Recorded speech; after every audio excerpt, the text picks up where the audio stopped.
So welcome, Toni. How are you today? I'm doing great. I'm enjoying the conference. I'm glad you are. It's so good to see you. Thank you so much. You too. So I'm going to leave it to you. Tell our listeners a little bit about yourself and then do your presentation. Okay, great. Well, I'm actually going to screen share, and Okay. part of what I'm going to tell them is on my slides. So let's see.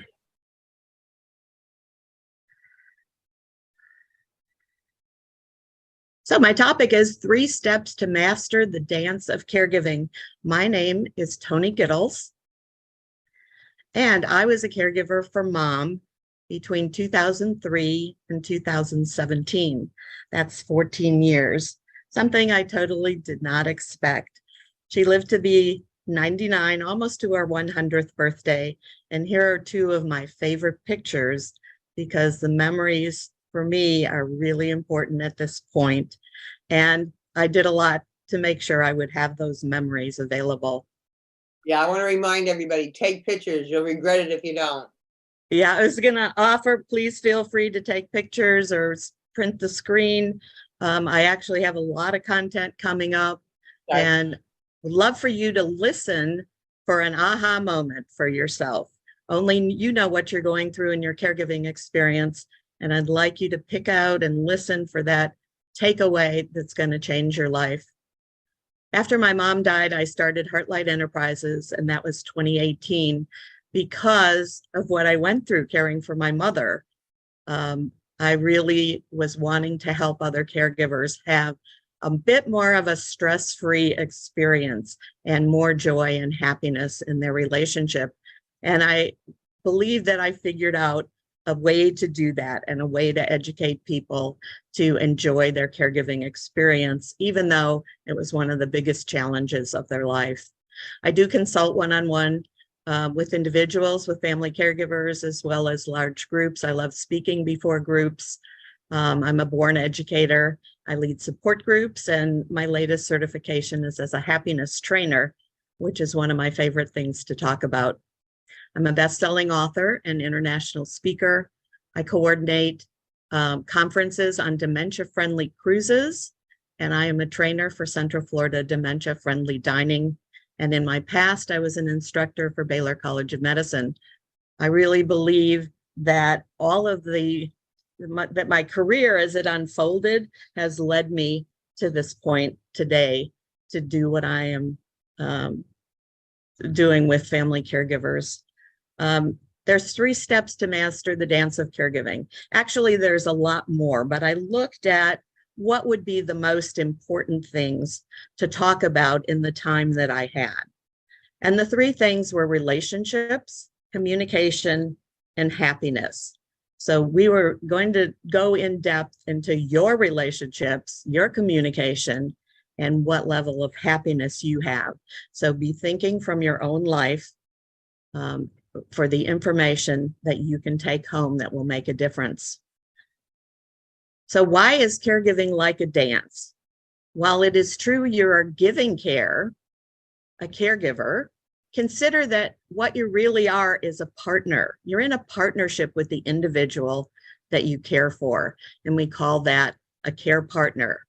Caregiver is a great term, but in a way, it just implies that you're giving and not receiving anything.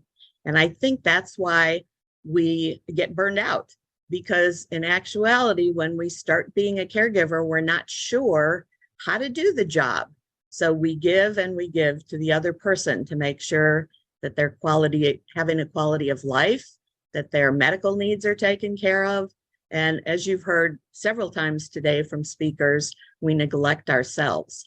But if you think of it as a care partner, then you are there to support each other and to talk about your care recipient probably wants to support you and make sure that your life is good as well. Sometimes you follow and sometimes you lead in dancing, but you always walk side by side, hand in hand. What else about caregiving is like a dance? One of the most important things I learned is that sometimes you win the day. Sometimes you misstep and you need to course correct. And some people call that failing. I don't like the word failure. I like the word winning. And we've come around to teaching people to keep track of their wins during the day, because so many things go well, so many things do work out. Yet if one thing out of 10 things goes wrong, it seems like our brains, our minds go to that one thing where we failed or didn't work out, and it ruins our whole day. Well, let's not let that happen in the future. If you all are journaling, and we've heard a lot about journaling, write down not only your gratitudes, but your wins at the end of the day, and you will see them adding up, and that will change your mood, your state of mind, and how you view your caregiving journey. Well, I'll tell you, Toni, at the beginning of the year in one of my journaling sessions, we were going to give each other, we were going to figure out some goals for the new year. And the caregivers are like, I can't even like think of what my goal is tomorrow. Like, you want me to think about something? I said, okay, so before we do this, what I want you to do is I want you to write down what you accomplished last year. Yeah. Oh, and all of a sudden they were like, hey, I'm pretty good. Hey, I did this. And then they were able to take the next step. Exactly. Very good coaching. Let me just check. Let me just check in with you. Are you able to see the slides? Yes. Okay, great. In dancing, we're always learning a new step. And dancing is really like a sport when you view it competitively, which I did. And you can exhaust yourself if you don't take a break. So we've heard a lot about burnout and exhaustion. And it's the same in dancing. And we're going to continue to talk about that subject as well. And yes, if you're asking, that is me in the picture. It's likely you were not prepared for the caregiving experience. We talked about it coming on suddenly in a crisis situation. All of a sudden, someone in your family is ill and you're the responsible person. I was an only child, so I did prepare for the caregiving experience as well as I knew how. But there were a lot of things I had to learn along the way. One of the things that you may find, and Teresa called this the drowning stage, as caregiving takes over control of your life, you lose something. What you lose is a time you had peace, a time when there was joy and happiness, and a time when you had a passion for living. Caregiving really can exhaust you. And, you know, we talked about how your mind plays tricks and you start going to negative thoughts. And you may wonder, when will it end? I wondered that. I had read that the average caregiver had that job for about 7 years. So when I was 2 years into it, I was ready to pull my hair out, going, that's a really long time. You also may wonder, will anyone help you? When will I feel good again? Or when will my life get back to normal? Somebody just put in the chat room, I used to think, when will my life get back to normal? And then I realized this is normal for me right now, and I just have to let it go. And that when my loved one does pass, I'll figure out what my next normal is. That's an awesome comment. And I was going to mention that too. Acceptance of your caregiving role and that you are living your normal life. This is normal for you now. So accept it and, you know, work toward a quality of life while you're caregiving that is worthwhile for you. So thank you for that comment. It's beautiful. That's a great takeaway too. If that's not in your wheelhouse, write that down. So how do you get your life back? So there's a suggestion that if we satisfy our basic needs, that will make a huge difference. So some of this you've heard before, and the fact that you've heard it before today and possibly yesterday means that it's really important that for you to write this down, take it seriously, and start implementing the ideas that we're sharing with you today. And my coach has a suggestion for my life, and he is always asking me, what can you do 1% better tomorrow? So don't try to change everything. What would be 1%? So if you're drinking 3 9-ounce glasses of water, can you drink 4? That's doable. You have a comment, Linda? I was just gonna say, take the baby steps. The baby steps. Take the Teresa baby- called it the micro doses. I love that. Yeah, I you like know, that too. Yeah, and every day life improves. So nourish your body with healthy eating, hydration, movement, and rest. And rest is really important. I really don't function well if I don't get 8 hours of sleep. I know that, and I work to do that every night. So emotional is another basic need that we have. Process your emotions. Someone talked about that as well. Holding them in, not a good thing. Improve social well-being by nurturing positive connections and a sense of belonging, fostering dynamic friendships, love, support, and intimacy. And this is where we really focus on relationships in our life. How do you get your life back? Mentally. Defining this as a flow of ideas and learning that can inspire, challenge, illuminate your mind, teach you about yourself and your world while showing you what is possible. And you're here today, and that's what we're doing. We're quite immersed in the mental aspect of our basic needs. The fourth is spiritual and/or religious affiliation. Nurture yourself spiritually by spending time in nature, cultivating a positive mindset, and living purposefully. Silence, solitude, simplicity, mindfulness, religious beliefs or connections to a higher power enhance well-being. You have to hear this comment that came in. Great. Someone said the worst part for me was lack of sleep. Yes. Not that my mother was up at night, but I was always afraid she was going to be up at night. And I could just never sleep soundly. She said my neighbor's daughter came home from college and was allergic to their new dog. So she moved in with us, and she is there for mom at night. She said, I can now get my sleep, and it made everything different, and I was able to help the girl next door. Great. Isn't that amazing? Yeah. So you found a solution to a very difficult problem. And, you know, in our spiritual or religious practices, asking the universe, asking whoever you pray to, yes, your higher power, for assistance can open up the solutions to your problems. Yeah. So we're going to talk about energy. We're going to talk about happiness, relationships, communication, and happiness in the context of energy, because most of us run out of energy during a caregiving experience. So we'll look at what fuels you and what drains your energy. And I know that you're going to identify with a lot of the things that I'm talking about here.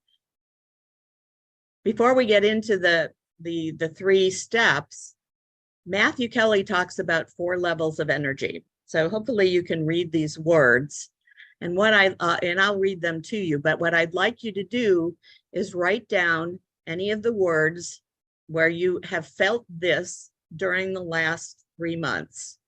And just remember, we're all human, and we all have felt these words most likely over and over again.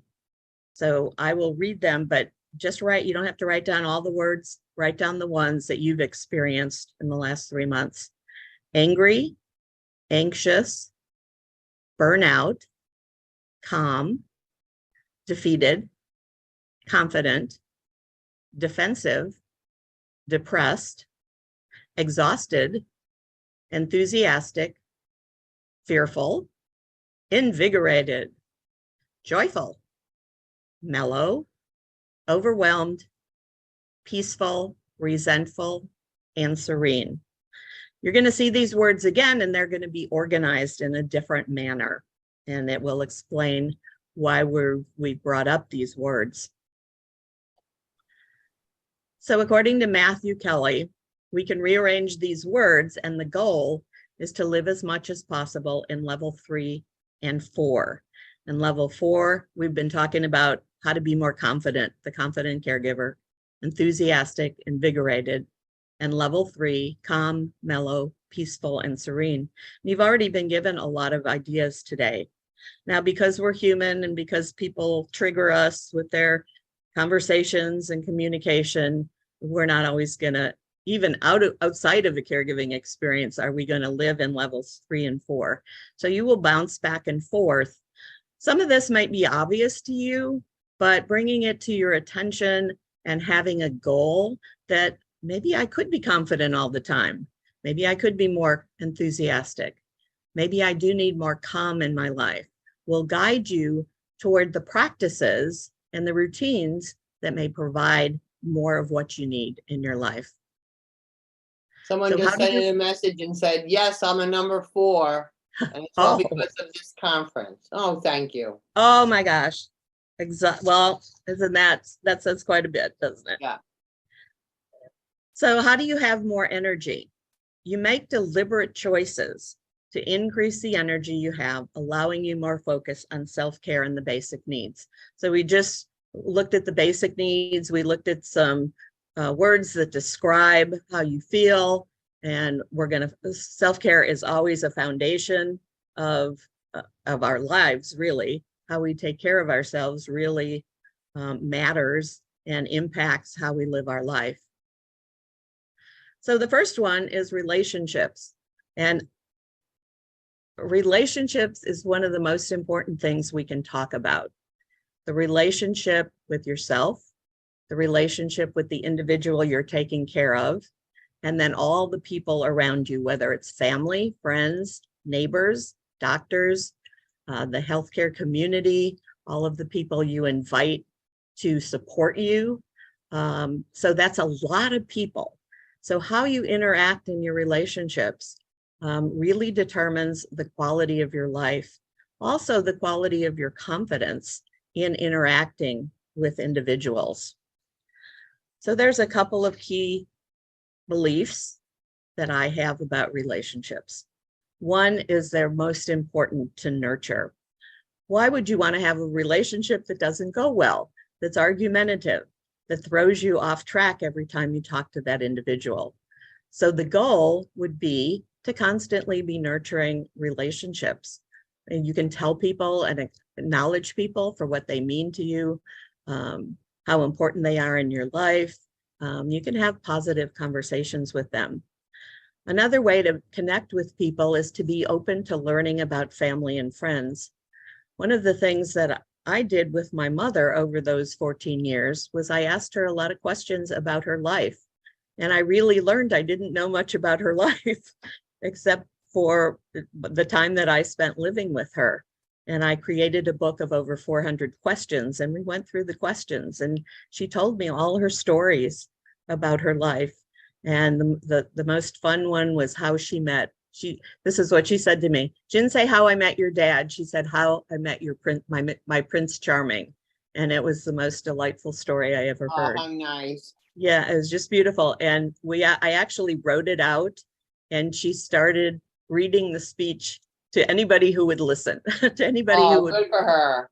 who would walk into her assisted living room, to visitors. She practiced with me, and then ultimately she presented that story in my Toastmaster club.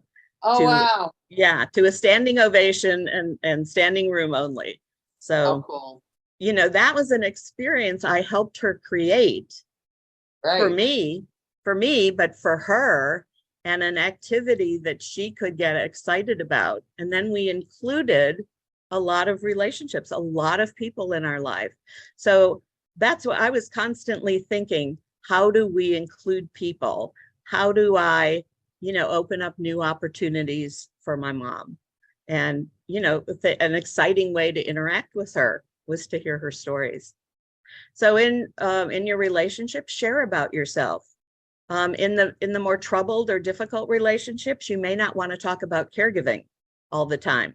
You may want to talk about something else, because maybe people don't want to hear about your caregiving experience, and you've learned that already.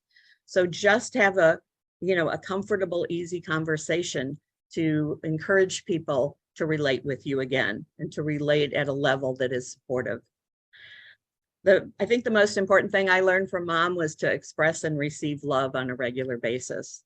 So I hope you will write this one down and consider in your life, are you expressing love, and are you receiving love from people? And if not, what's that 1% more that you can do better tomorrow? Someone just said there was a little strain between me and my mom. So I decided every night to write her a little love note and put it on her night table. Oh, I love that. Oh my gosh. She said, and everything changed. See, one little thing like that. That's it. And that 1% really made a huge difference. Yeah.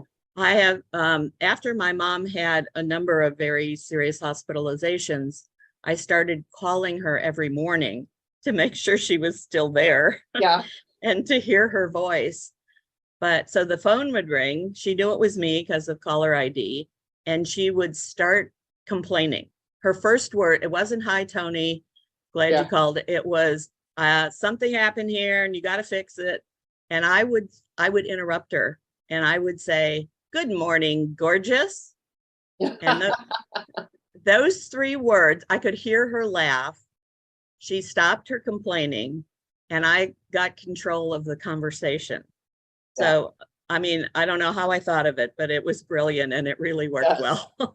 And it didn't, because otherwise you start getting annoyed and you start going, "Oh, I got to do more." And, you don't even want to talk to them. I don't want to talk to her. It sets the stage for a really unpleasant day.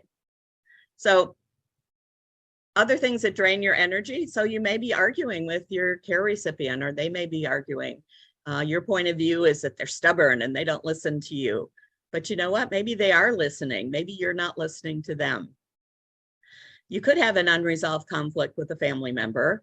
And you know what? It's your responsibility to change that if you're interested in resolution with the family member, because you're learning things, you're learning tools at these workshops to manage that, to be in control of your life and relationships. They're not learning. They're not going to change.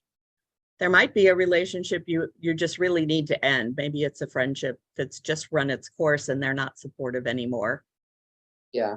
I recently, at a presentation, someone said to me, "I get a call. I love this person. She's my friend. We talk regularly, but she talks about herself for about 40 minutes and she doesn't let me talk." So what should I do? Because it's starting to annoy me. Well, you talked about open and honest communication. Deb talked about it. It is time to have a talk with that individual and tell them how much you love them and you regard their friendship. But I think this is where the boundaries come in. And you know what? They might not even realize it. Oh, they might be grateful that you tell them that. Yeah, but it can change everything. If you change the conversation, if you introduce how you feel and what you would like that relationship to be. We often don't really talk about our relationships. We just go through life and they're there and we see people and we do things, but we don't talk about, how we can strengthen them or how they can be more supportive. Yeah. I've got a person in my life that's telling me what I'm doing wrong. And it's not even about caregiving. It's just about how I'm living my life. And if that isn't annoying, so that's a conversation I need to have with someone. And you can just let it go. You can just say, "Thank you for offering your suggestion. I'll take it under consideration." And you can let it go. You don't need to get in an argument, but these are things that will trigger you, but it will drain your energy. And if you got a lot going on with your relationships, you're going to be exhausted by the end of the day. Yeah. So what will fuel your relationship? Well, kind of the opposite of all those things, but enjoying the company of close friends, calling a friend on the phone who you can have a conversation with and who is supportive, having fun. What are you doing for fun in your life?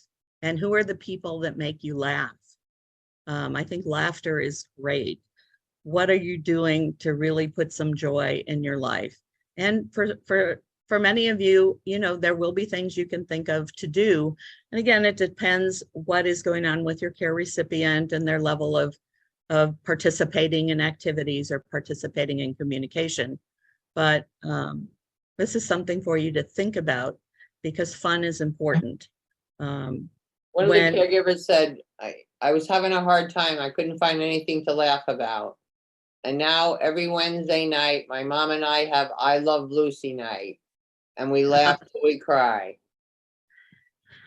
That's awesome. Sometimes I love you have to Lucy night. schedule your laughter. That's right. That's right. also, every time I took my mother out for lunch, she always had to go to the bathroom. And she was, of course, right? And she was incontinent and she was in a wheelchair. And we would, she would let me know. And usually there was food on the table, but I have to go. So I got her to the bathroom one time and she didn't quite make it to the toilet. And she urinated on my shoe. Okay, well, all right. So what do you do in that situation? Well, you pick your battles and you go, Mom, sit down. We're almost there. And by the way, you peed on my shoe. So maybe this will make a good story later on. Yeah. We'll see, so you can, sometimes you'll laugh about it later. And Denise Brown in her 6 stages of caregiving talks about laughter as really a technique to sustain you through the challenges of caregiving. And I really did discover that with Mom. One of the things that is so important, and so excited that you, Linda, put together this community, is that talking with someone that understands your caregiving situation and is neither critical or judgmental is so crucial. Because I hear all the time that family members don't understand what you're going through, no matter how hard you try to tell them. They just can't relate because they are not doing the job you are doing. And it can be very frustrating and definitely not supportive, not the support you're looking for. So we want to fuel your energy and interact with those people that really are supportive and understands. So a couple of things I talk in my book about the care community, how important relationships are. And there's a real expanded list in the appendix about how to expand your care community. And the book is titled 21 Mistakes Caregivers Make and How to Avoid Them. It will be out later this year on Amazon. But this gives you an idea. When you think of who can be supportive, you want to make a list and you want to have that list handy. You want to identify people and have their contact information available. So in a crisis, you can be supportive. So here's what I'm thinking, who's someone that's always available to help you or to help you and your loved one, that you can pretty much count on. And hopefully everyone has someone like that in their life, or, start looking for somebody like that at least can be available some of the time. Well, Toni, I think too that sometimes you need to reevaluate that, because certain people, okay, they'll be there for me, and then like COVID happened, or things have changed in their life, and they can't be there for you anymore. So I think we have to constantly reevaluate that. Who my team is. Well, this is fluid. This is, looking at where you are today and who these people might be. But people come in and out of our lives all the time. I've got neighbors moving in and out all the time. So life is fluid. But, who today could that person be? And who's a good listener? We need good listeners. Most people are good talkers, but we need someone who will listen without judgment. So hopefully you have several of those people. And I think Deb or someone mentioned, I need to vent, and this is the person I call. And that's on my list too. They let you vent until you get it out of your system. You almost don't care if they're on the phone.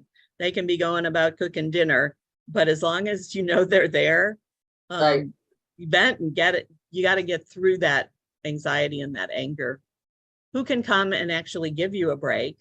Who is or was a caregiver? I found out after Mom passed that so many of my friends had been caregivers, and they actually knew me and my mother very well, but they never offered assistance or advice to me. And I certainly didn't know to ask because I wasn't aware of their history. So find out who the people are, because they're everywhere. There are people in your life who are currently caring for someone or have been a caregiver, and they are good people to talk to.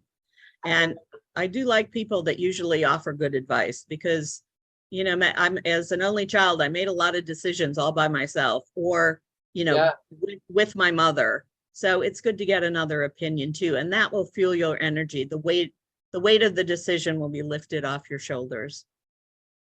So what fuels your energy? Relationships. When your relationships are strong, loving, and supportive, you will glide with ease across the dance floor.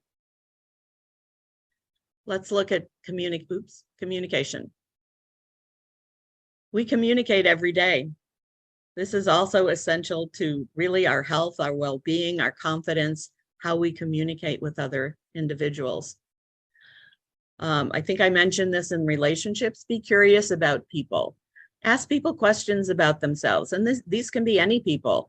I mean, if you're in the emergency room and someone comes in to take care of your loved one, start a conversation. I found a lot of people very interesting and very willing to divert their attention a little bit to just enjoy the people that are in the room rather than just going through the motions. But ask questions of people, because most people are willing to talk about themselves. This kind of came up. I have another way of saying it. Do not make assumptions. This is the mind reader kind of thing. We make assumptions all the time. So I'm going to request that you write this one down and pay attention in your conversations. Are you assuming something that may not actually be true about that individual? I'd rather you be open and honest and ask a question to get clarification. This is especially a good one with doctors. I think they assume we know more than we know, but asking a lot of questions at a doctor's appointment and getting clarity. Don't assume they're going to tell you everything you need to know. So again, in my book, I have a section on talking to doctors. You may want to listen more than you talk, but that's up to you. I don't know your situation, but it's probably good if we listen 50% of the time and talk 50% of the time. A big one, express and receive love. I think love is the basis of why we are here on this earth, and that the more that we can interact with people from a loving nature and expressing love to people, that not only will that fuel our energy, but it will make for a really amazing life. So we're talking about communications. Again, I have a lot of information here, so take what you need and write that down or take a picture of the slide. Communication, because we're doing this constantly throughout the day with many different people.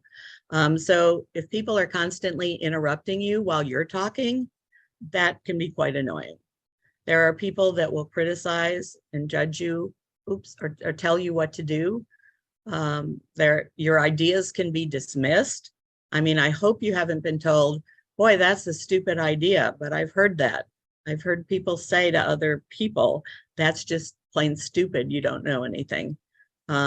You don't want to be around those people, or you want to change how you interact with them.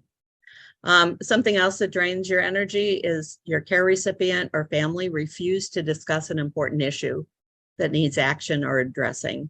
To you, it's important, or it's maybe a medical issue, but no, that's too difficult. There's all those difficult conversations you have to have with family members or with your care recipient.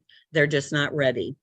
And so that can drain your energy trying to get them to see your point of view. I have there's people in my life that insist they're always right and that I'm always wrong. Well, how nerve-wracking is that? So you ask for help, you finally get up the nerve to ask for help and people don't show up. And, that just disrupts your whole schedule. So what fuels your energy? Well, when you feel heard, when you're not interrupted, when you have a good conversation going and everybody gets a turn to talk, when your opinion is respected, even if the person has a different opinion, when you can talk about difficult topics and come to some resolution, then that fuels your energy as well. You mentioned COVID, and that was certainly a difficult situation, but we learned to use our telephone again and text messages and email and Zoom to check in with each other.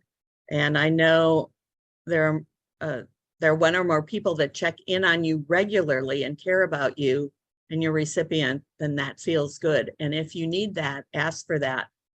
My mother had a sister that lived in Illinois, And wouldn't you know it, they talked every day because that was supportive, and they were both in their 80s and 90s.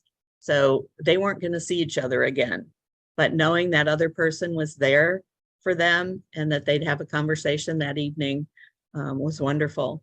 In addition, here's another example. I had a friend who had cancer, and I didn't know it while she was going through it, but she told me about it, later on after her care was done.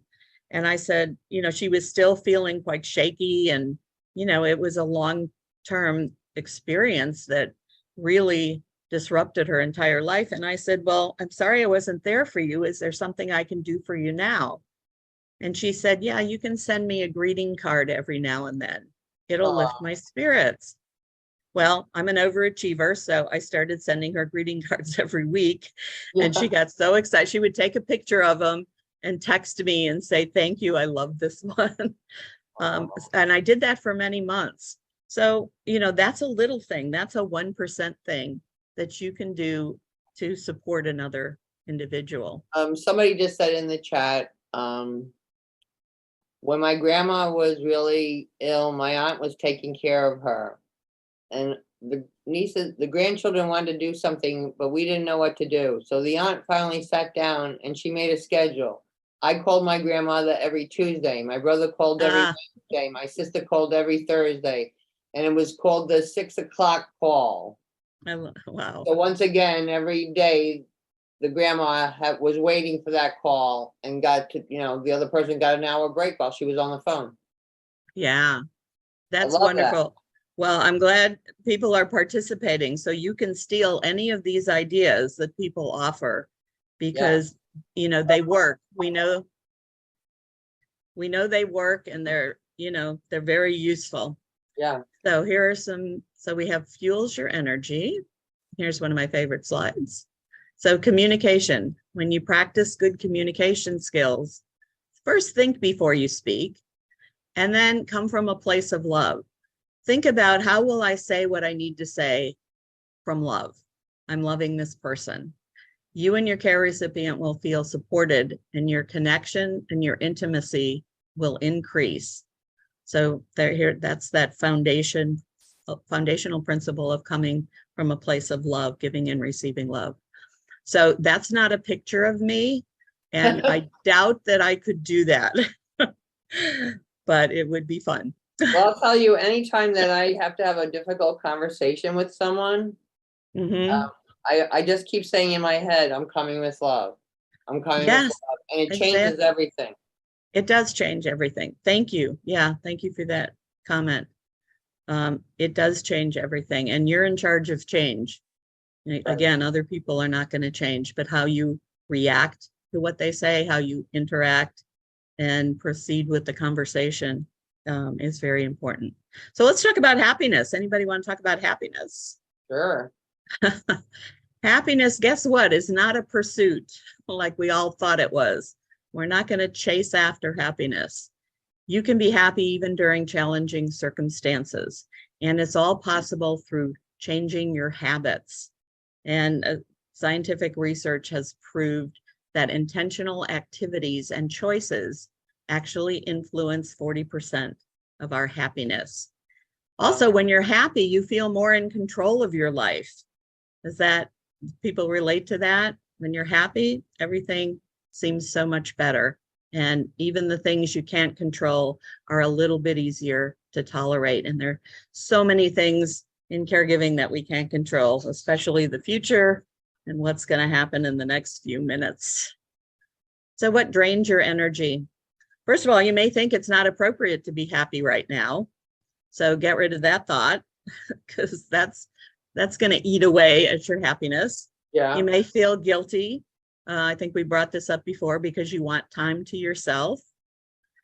Probably you've lost touch with friends because your world has gotten narrower, because the time you're spending caregiving has increased.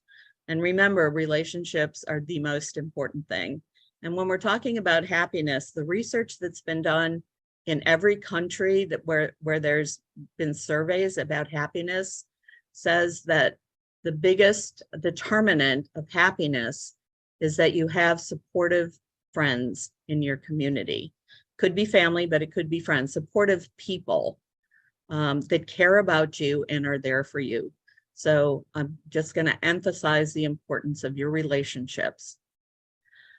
Another thing that drains your energy is that you can't find time for hobbies or activities that brought you joy and made you feel alive.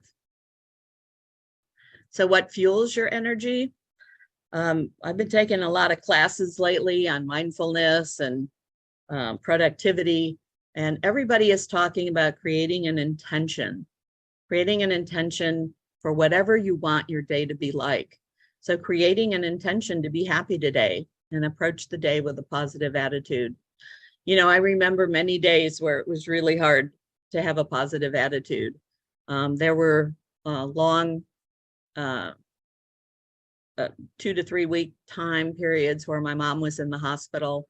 There were 3 times she was in the hospital where I was told to prepare that she may die. She didn't. She just kept living and kept coming back. and I would go, "You're still here. What year are we at?" But we could laugh about that. When you write in your gratitude journal daily and share your writings with your care recipient. They've actually there have been studies with gratitude journals, and if you do it daily and you write 3 gratitudes, your mindset about life will start changing. You will become a happier person. So absolutely give this a try if you're not doing it. So you have supportive and loving friendships. You know who these people are. They're in touch with you. They're there for you. It could be a phone call, maybe it's long distance, but you know you can call them and get support and work through a problem perhaps. You see caregiving as giving your life purpose. And here we get back to not an interruption of your real life. It is your real life. And to change your mindset about that is critical. I remember telling people the first 2 years of caregiving, it was like, I kept telling people, this is absolutely the worst job I've ever had, because it was full time. And I realized I was really going to have to change my attitude and change my mindset about that. And so I started looking for information, reading books, talking to people, just working things out with my mom in a different way so that we both were enjoying life a little bit better. I really, at one point, I came to realize taking care of my mom was a life purpose, that I was meant to do this.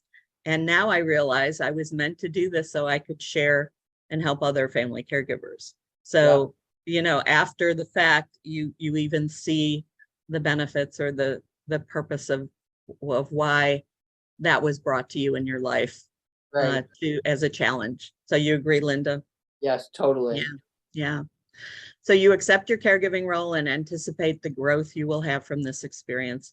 Everyone I've talked to that is now caregiver consultants, they have grown in many ways because of the experience.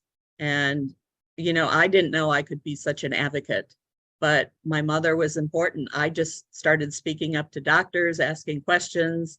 I did everything I possibly could to make sure she was getting care she needed. And I didn't know I could do that. I hadn't been in a situation like that before. I mean, I was successful in business and in my career, but this was very different. So I found a lot of strength that I didn't even know I had because it was challenging, and it brought my best qualities out. Here's a little bonus slide. When, you know, and I put it under happiness because I really think it makes a difference in my life if my home is clean, organized, and clutter-free. And I may get there someday. I'm working toward that for a lot of years now. And your paperwork is organized, your car is clean and in good working order. You let go of the stuff you no longer need. Yeah, because nobody wants your stuff. Nobody wants your stuff. You enjoy listening to your favorite music. You're happy with your wardrobe and enjoy your clothes and accessories, and your garden is a source of joy. Those are just some ideas, you know, but what is it for you? What is it that you can work toward 1% better. And maybe you can't do it while you're caregiving because you seem to be overwhelmed, but I would suggest you get paperwork organized, because that makes your life easier, especially when you go to doctor visits and they ask you all these questions. Yeah. So many people have talked about self-care. Here it is again. So what does that mean? It's really important, everybody. Get a good night's sleep, eat healthy and hydrate, exercise or movement that you enjoy. So what fuels your energy around happiness? When you are intentional about creating happiness and practice the happiness strategies, your day will appear much brighter and you will influence others in your life to be happy and more positive, because happiness is actually contagious. You know, if somebody smiles at you and says hello, you're probably going to smile back, even if you've been walking along frowning the whole way. And just like these dancers, I am going to be happy when I get back to ballroom dancing, which I am not doing right now. And I'll tell you a quick story about that. My mom had been in the hospital and had a serious illness, but she survived. And when she was recovered, I thought, what do I need to do for myself? And this was about 4 years into caregiving for her. And I told Mom that I'd always wanted to take ballroom dance lessons. And she said, that would be wonderful. You should do that. And I wound up being a competitor, and Mom got to enjoy watching me dance and winning awards. And I even danced at her assisted living facility for some of the holidays. Oh, wow. So that one thing I did for myself actually wound up impacting many people. Yeah. Okay. And this is not me again, but this is my instructor with one of the other students. And I just love this picture. So let's recap the 3 steps. Can I just say one thing here from a listener? Oh, sure. Mm-hmm. She said, I made a list. I'm a caregiver and so is my sister, to 2 different people, she said. We each wrote down a list with 5 intentions. Every morning she calls me and I read her intentions to her and she reads my intentions to me. She goes, it gives me accountability and it makes me feel better. I think oh my God, that's amazing. That's amazing. You've got a great partner there to help you with caregiving. I love that. And someone else said, positive attitude, important for happiness. Such heartwarming stories, bless your hearts. Turning our pain into purpose. Yeah. Wow. One other person said, how about jobs or work that can drain energy, especially working in a toxic and hostile environment? Right. I think that's time to make a switch. Yeah. That could be. That's very difficult because you need the job probably. You're familiar with it, but yeah, well, it's up to you to have different conversations with people. And it can be done, but it's probably a long process, and probably some coaching would be involved in really making a difference with people in your life. But it's doable. Or if it's not, then you need to look beyond that. Yeah. Okay, to summarize, we talked about being intentional about your relationships, because that's what life is. It's all about relationships, and it's all about learning to be a better communicator, creating happy moments in your day with your care recipient and your care community. Remind yourself, now that I've given you a list of a lot of things that fuel your energy, what gives you peace, joy, happiness, and a passion for life. And you're going to have a personal plan and take those small steps to make a difference. So make your plan and keep it simple. So maybe you've identified already some things you can do in each of those 3 areas. You may want to schedule it in your calendar. All right, we just heard you've got a partner for accountability, which is really incredible. You might want to document your progress too. We talk about journaling, and because we forget the good things that happen and we don't realize the progress we're making. Yeah. So a quote by Matthew Kelly that I love: the joy is not in the destination. The joy is in the journey. Boy, are we on a journey. If you cannot find peace in the journey, you will not find peace in the destination. Our passion, enthusiasm, and excitement should be for the journey. And I'm going to leave you with this. This is the book I've been referencing, or it's the cover of the book, 21 Mistakes Caregivers Make and How to Avoid Them, Solutions and Strategies to Reduce Stress and Increase Happiness. It will be available by the fall of this year. And I know you're not going to remember that. So I have a way to help you remember. I have a free guidebook for you on my website, and it's the same title. It was an introduction to the 21 mistakes. So please go to my website, mycaregiverconsultant.com. You will see free guidebook at the top of the menu. So click on that.